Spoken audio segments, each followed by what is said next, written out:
So down here in the Kawasaki Big Rig with Josh Hansen. First of all, Josh, hey, welcome to Australia, mate. We saw you out here for a couple of rounds of motocross this year, but this is first Supercross for you.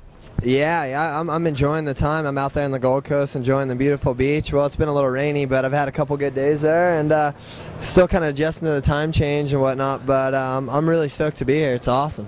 Mate, a lot of Americans out there here this year. What's the main reason for you? Is it because of such good timing in the lead up to the American Series starting in early January?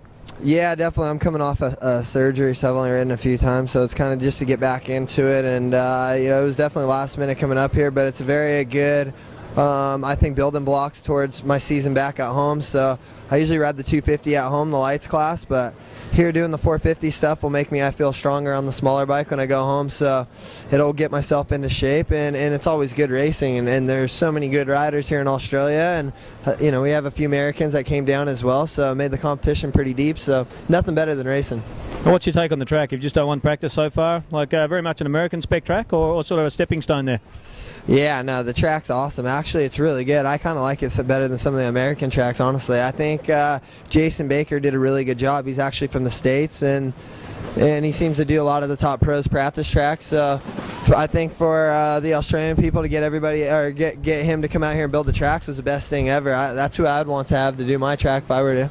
So it's good. Man, talking about a track on steroids, we've got a picture here. I think we ran in issue 3 of it's yourself, Tedesco, and Brayton, who's also here this weekend. And what a lot of people don't know about this little scenario is your pants are falling down. Now your team boss over here, Troy Carroll, now saying it's because you got no ass. Is that the problem? Yeah, no doubt. I think I've definitely don't have much of an ass, but yeah, it definitely didn't help. That was a sad day for sure. So it was a badass photo though. I like looking at it. It's kind of cool. There's so much action going in there, huh? But I think you had a pretty good lead, and then Josh Grant ended up winning it.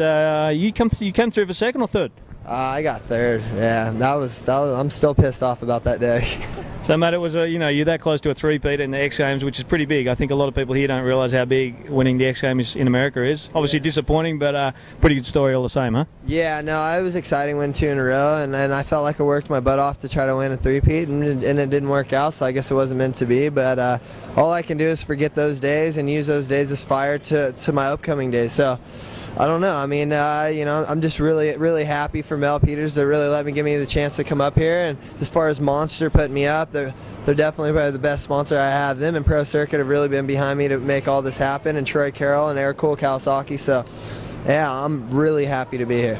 Well, it was Eric Johnson from Monster that gave us a bit of a heads up on the pants down syndrome, mate. So I'd like to present this to you as a little memento, Josh, and listen, all the best out there, dude. All right, I appreciate it. I'm stoked on the new the Transmoto magazine. I'm going to start reading this thing. Good on you. Thanks, man.